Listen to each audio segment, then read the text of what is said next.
Happy St. Patrick's Day. I bet everyone's wearing at least a little bit of green today, and hopefully you've been able to maybe have something fun green to eat or gone out and look for a leprechaun. Lots of fun things. Make today fun. I'm making today fun with some St. Patty's Day head boppers. I figured why not, even if I'm at home, and I'm wearing a little bit of green myself. So I thought I would read two books today. First one I'm going to read is a short one called The Night Before St. Patrick's Day. And you guys might be able to make connections during the book and thinking about things you might have done to make today a little fun too. So, The Night Before St. Patrick's Day. 'Twas the night before St. Patrick's, the day to wear green. Not a creature was stirring except Tim and Maureen.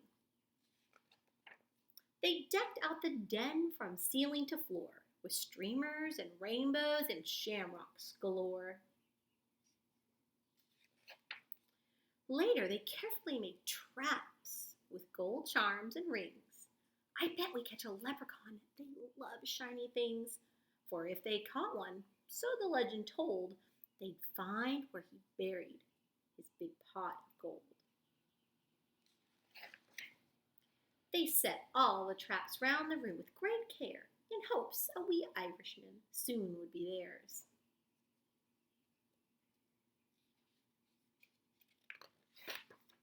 The children then nestled all snug in their beds, while visions of gold coins danced in their heads. "Happy St. Patty's," said Dad early the next morning. Then he started to play bagpipes without warning. He huffed and he puffed an old Irish song.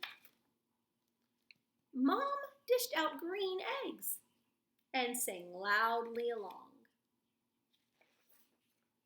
When from their bedroom there arose such a clatter, the kids ran down the hallway to see what was the matter, and what to their wondering eyes should appear but a terrible mess. A leprechaun was here.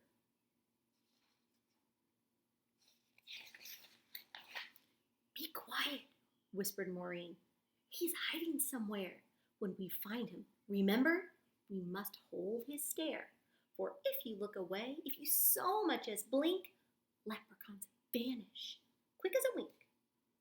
The kids trailed muddy footprints back and forth across the floor, which led them under Tim's bed and past the closet door. And then, inside a trap, they heard someone giggling. A real live leprechaun. They both saw him wriggling. His eyes, how they twinkled. His body so tiny. His hand clasped a trinket so golden and shiny. He was dressed all in green from his head to his toes, and he looked like a cobbler wearing fairy-sized clothes. The children approached him, staring straight in his eyes. "Tell us where the gold is. Don't be tricky, no lies." "I buried it under a rock, smooth and hard. It's marked with an X, right in your backyard." But when the kids went outside with their shovel and pick, they instantly saw it had been a big trick.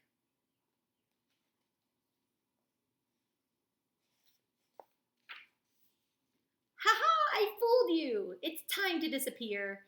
Happy St. Patty's Day to you, and better luck next year."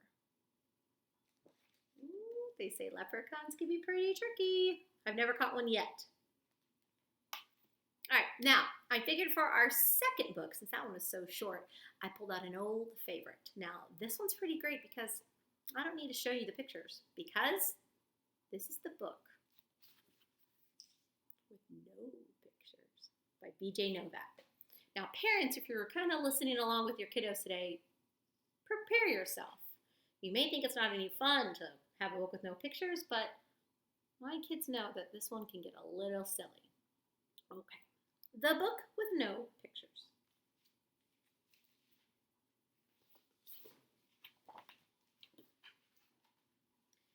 This is a book with no pictures. It might seem like no fun to have someone read you a book with no pictures. It probably seems boring and serious. Except here is how books work. Everything the words say, the person reading the book has to say. No matter what. That's the deal. That's the rule. So, that means even if the words say, blork, wait, what? That doesn't even mean anything. Blurf. Wait a second, what? This isn't the kind of book I wanted to read. And I have to say, every word the book says, uh-oh, I'm a monkey who taught myself to read. Hey, I'm not a monkey. And now I am reading you this book with my monkey mouth and my monkey voice. That is not true. I'm not a monkey. Yes, I am a monkey. Also, I'm a robot monkey. What? And my head is made of blueberry pizza. Wait a second. Is this whole book a trick? Can I stop reading, please? No? And now it is time for me to sing you my favorite song. A song. Do I really have to sing a glug, glug, glug? My face is a bug. I eat ants for breakfast right off the rug. What? This book is ridiculous. Can I stop reading yet? No. There are more pages. I have to read the rest. My only friend in the whole world is a hippo named Boo Boo Butt.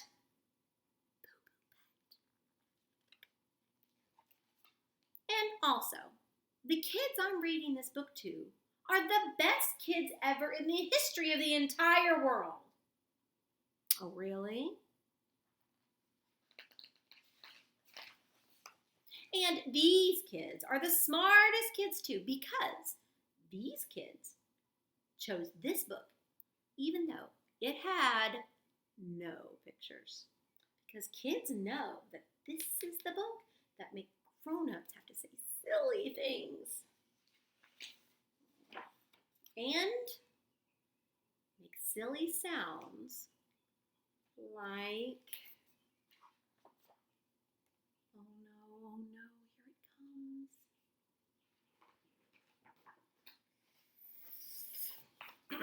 Glurk, waka waka, maroof, adu, adu, brung, brung, brung, brung.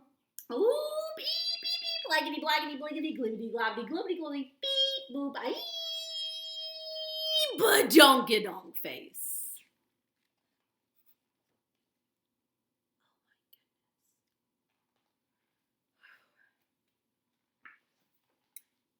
Please don't ever make me read this book again.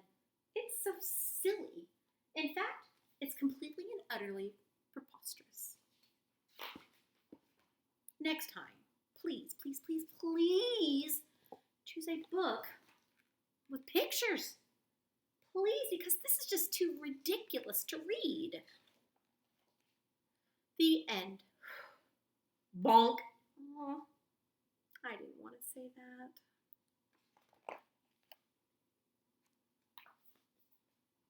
This book, I'm telling you guys. Well, thanks for letting me be a little silly. I miss you guys a whole bunch. Don't ever make me read that book again. It's just too much, okay? All right, I miss you guys. I love you guys. Be good, learn at home, follow directions, and I'll see you next time, okay? Bye.